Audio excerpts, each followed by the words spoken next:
What's going on, everybody? It's the Boring Dad. Bye, Mom. And two of the youngins. We got the other one. She's here, but she's just in a different vehicle. We're off on another adventure, and this one is beyond the stars. Out of this world. So we'll see you in a second.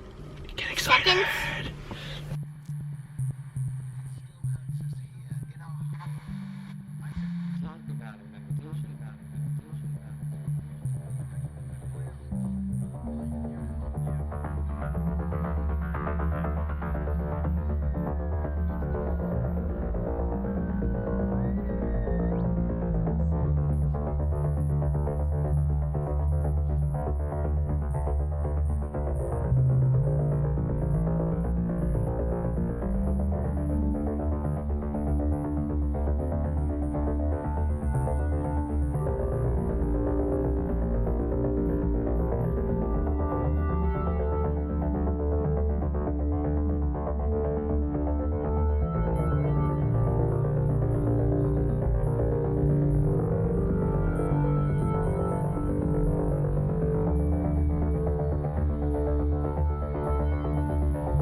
We figured on the 50th anniversary of the Apollo 11 moon mission, we would come to Kennedy Space Center and check out all of the cool space stuff that they got here in Florida.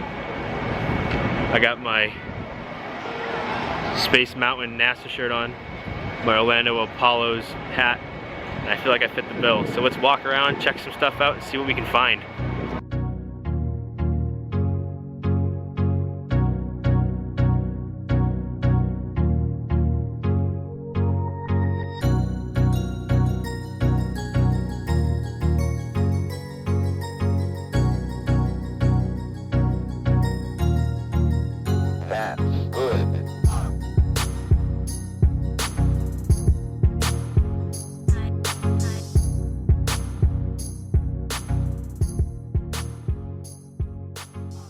No expert, but I don't know what it would be like to fly up into the sky in a giant metal cylinder full of rocket fuel and fire.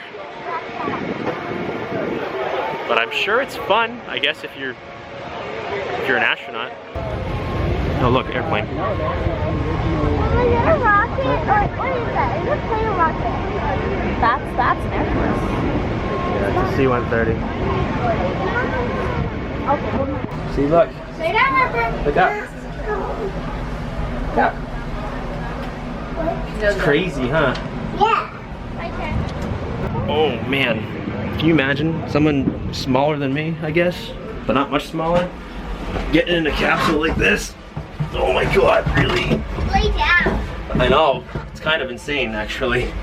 No, I'm not even sure I can. You actually, all you do. Oh my god.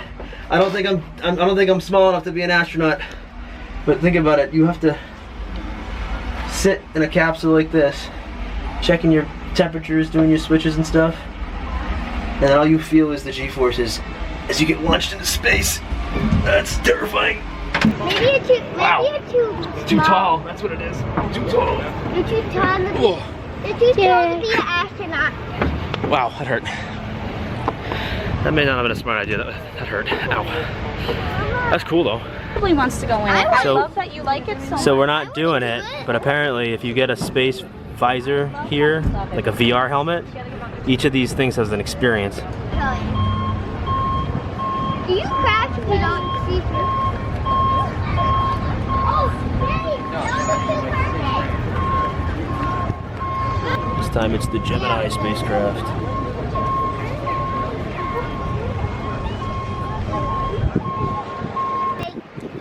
We're getting the Gemini spacecraft this time.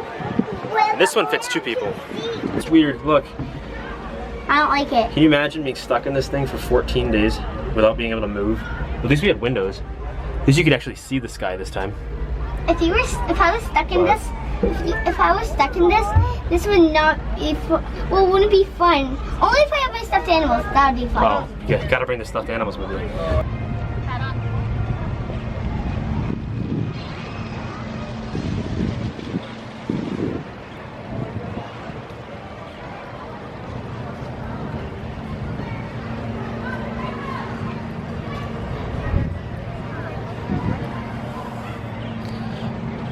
the shuttle that got us to the moon. The first time you could launch 3 astronauts into space. We missed the Duran Duran concert last night, but that's okay. We get to see the power of Apollo. Yeah, I thought that last rocket with 150,000 pounds of thrust. We're now looking at 1.5 million pounds of thrust. That is crazy, and that is one of the engines. It turns all the hydrogen and kerosene and everything else into thrust. I've clearly been out of school too long because I didn't realize that this many countries have been on the International Space Station. That's news to me.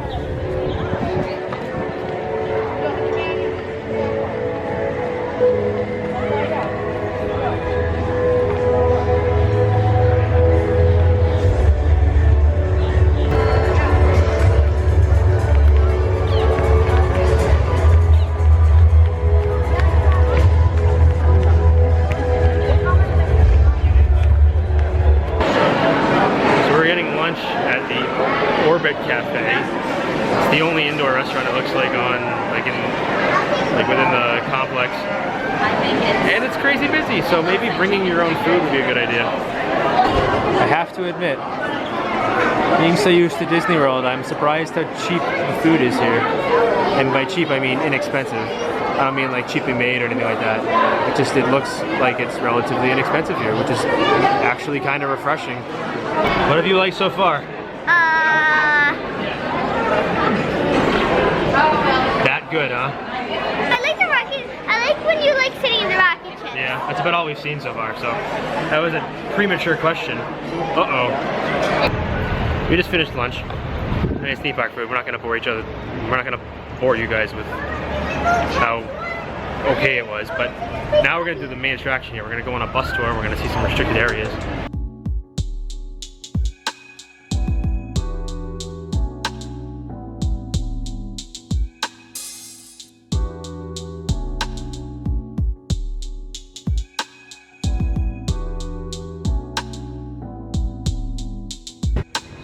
Bus. We're on a bus for a 2-hour tour, just like Gilligan.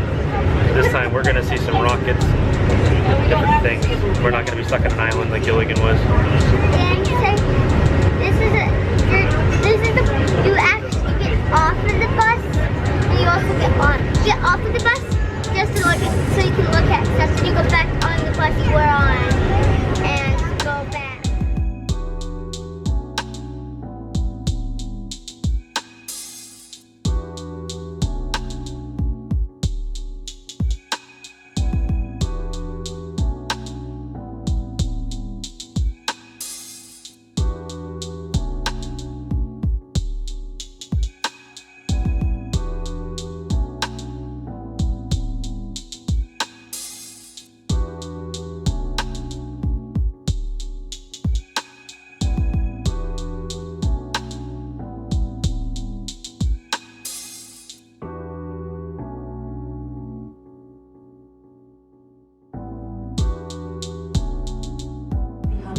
At the rear of the theater.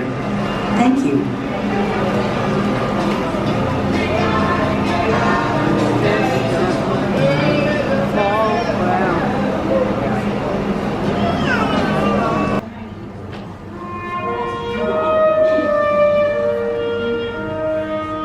When I was a kid, I used to dream about flying through space. I'm John Hudson. This is Pad 39 of the Kennedy Space Center. I was a launch controller here when from this very spot, man took off to fly to the moon. It was a journey that began 12 years before that rocket ever left the ground. And it started on the other side of the world. In 1957, the Soviet Union launched the first ever man-made satellite into Earth orbit. They called it Sputnik, which means traveling companion. In a world where peace hung in a delicate balance, it seemed to create a dangerous advantage. Our own space program kicked into high gear, and less than 2 months later, we were ready to launch our own satellite.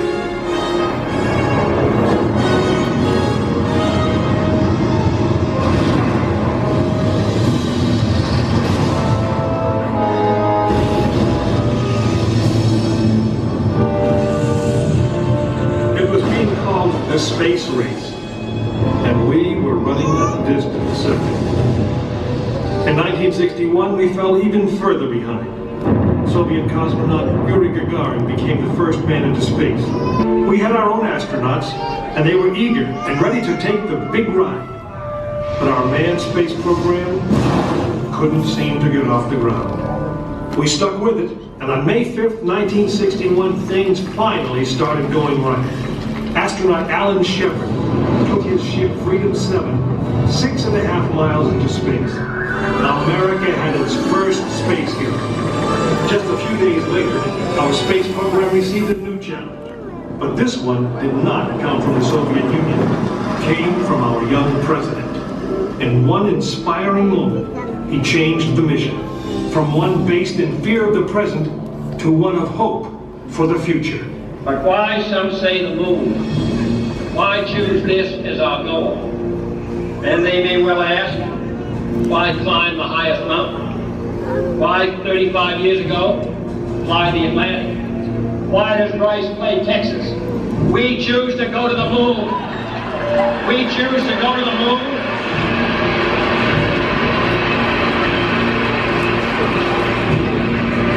We choose to go to the moon in this decade and do the other things, not because they are easy, but because they are hard.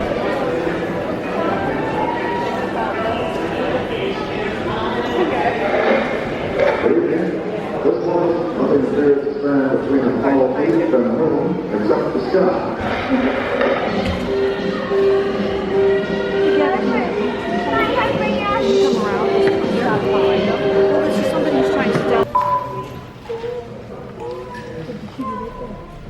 This is the firing room, launch control for the Apollo missions. This is not a mock-up. These are the very consoles we sat at when men first took off to fly to the moon.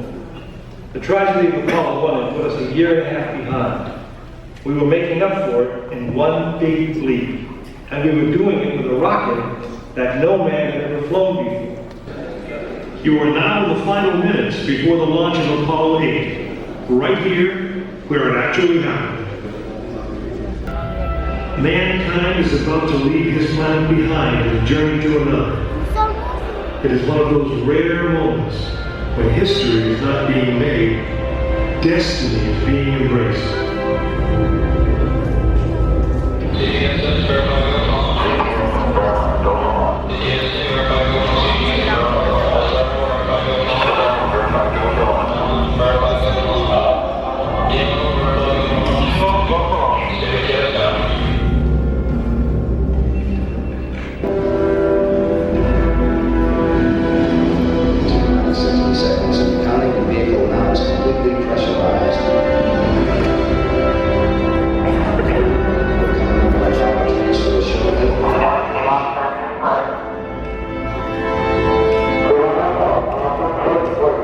We have the power transfer. We're now on the flight batteries within the launch vehicle.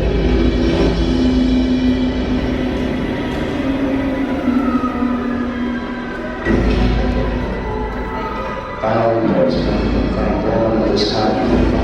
Look at the switch list of work of the spacecraft. 20 seconds on my steps. We are seated right at this time.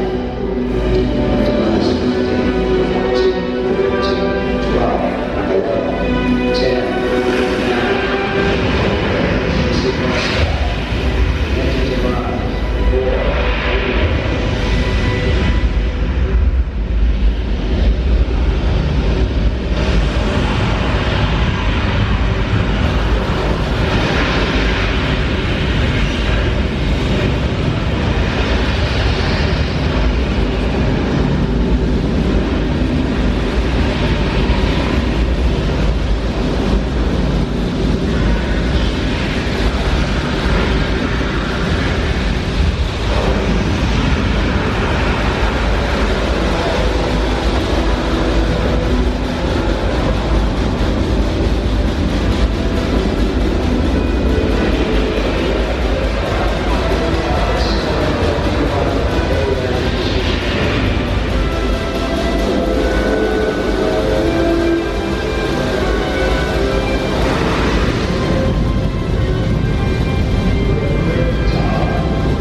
tail end of it with all the big engines. And it goes all the way down there. The length of the building.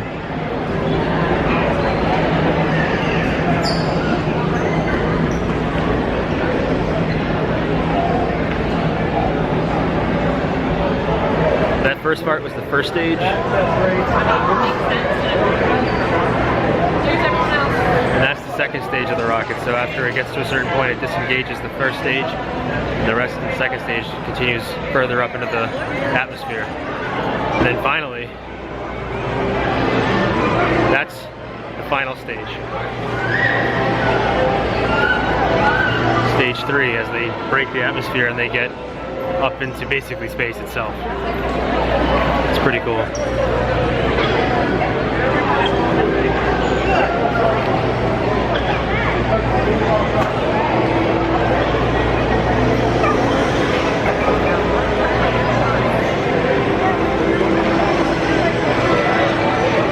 Imagine trying to vlog on one of these bad boys.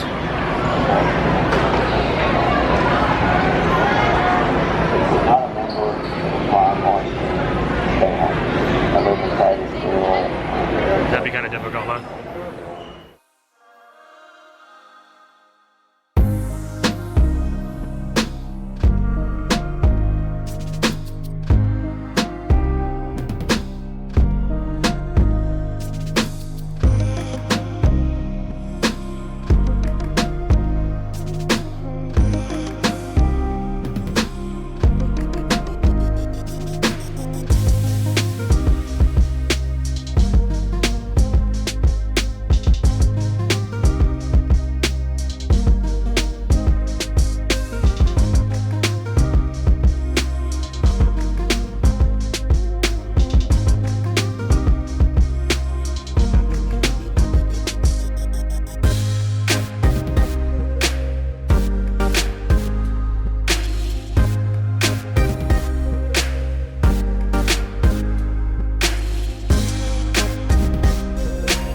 your favorite part so far? Well, I like riding the buses. You like riding the buses? What's your favorite part about this, like the rocket part of it? Mine was the giant Saturn V rocket that was hanging up in the building, the big one with all 3 stages. I thought that was cool. Did you think it was cool? Yeah. You want to be an astronaut? No? Kind of. Want to keep your feet on the ground? I don't blame you. I want to keep my feet on the ground too. Kind of, because there's only one chance you can. There's only one chance you can come back down? Well, yeah, obviously. But what goes up must come down, one way or the other. Like anything else in Central Florida or in Florida in general, there's a gift shop. But the cool thing is if you wanted to do that VR thing, which is like their VR tour, they sell the headsets. They sell the headsets in the gift shops. It's kind of convenient if you actually wanted to do that. You can buy a Lego Saturn V. That's awesome. I want one. So Jess here has an irrational fear. I'm going to tell people what the irrational fear is. There are so many of those weird black-brown birds that fly at you, but to be fair, we went on our honeymoon, or it was Wasn't a honeymoon. No, It was the first time we came down here. And a bird flew in my hair. Granted, my hair was maybe this long, and it fluttered, and it got stuck, and it squawked, and he laughed, and then whacked it out of my hair. I saved you though. I saved you. You're alive still. Bird didn't hurt you. So now she has an avian phobia.